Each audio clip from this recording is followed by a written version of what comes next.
Wright's Apprentices and Falling Water.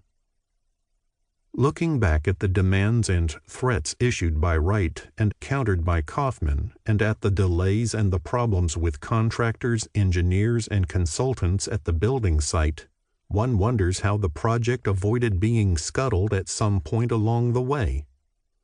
Both men were determined to keep it going, and Wright's Apprentices played a large part in making that possible. They demonstrated that the fellowship really was a working community, even though much of what they did was done off stage, so to speak, and therefore in anonymity. There is nothing particularly unusual about that, for yet today architects employ assistants whose work attracts attention only when it is defective, and whose names are typically not publicly associated with the designs they help produce. But there is a difference. Wright's apprentices, at least those who persisted in the fellowship, saw themselves as members of his extended family. His conduct with them was in many ways paternalistic, and he thought of the fellowship as his family. But unlike proud fathers in bloodline families, he was disinclined to grant credit publicly for the assistance they offered.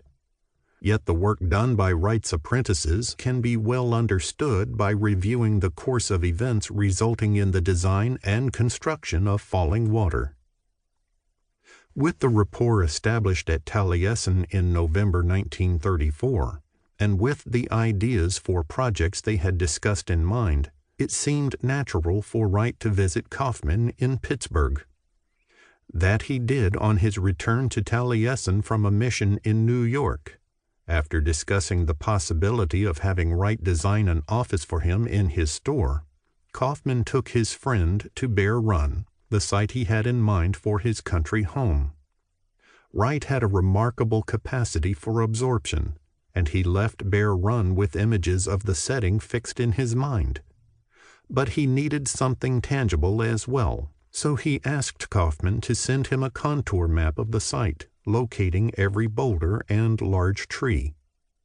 At this point, Donald Hoffman remarks, Kaufman had become more than a client, he was a patron. Broadacre models again. Meanwhile, Wright and his apprentices were engaged with the exhibition of the Broadacre models in New York. At Wright's request, Kaufman paid for transporting them there. Using a small convertible that belonged to Kaufman and a Taliesin-owned truck, Kaufman's son, along with apprentices Edgar Taffel and Bob Mosier, took turns driving as they carried the models across the country. Characteristically, Wright sought both publicity and clients in New York.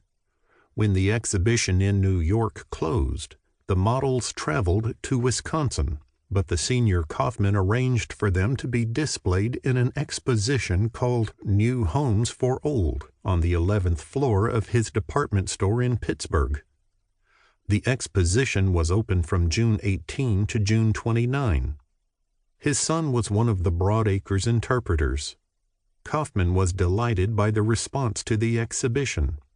Howling success, miners, mill workers, white-collar workers deeply interested. Few architects during the first week, few of the upper crust. Second week, more architects, plenty of upper crust. Exhibit closed in a blaze of glory. Plans and progress on Falling Water.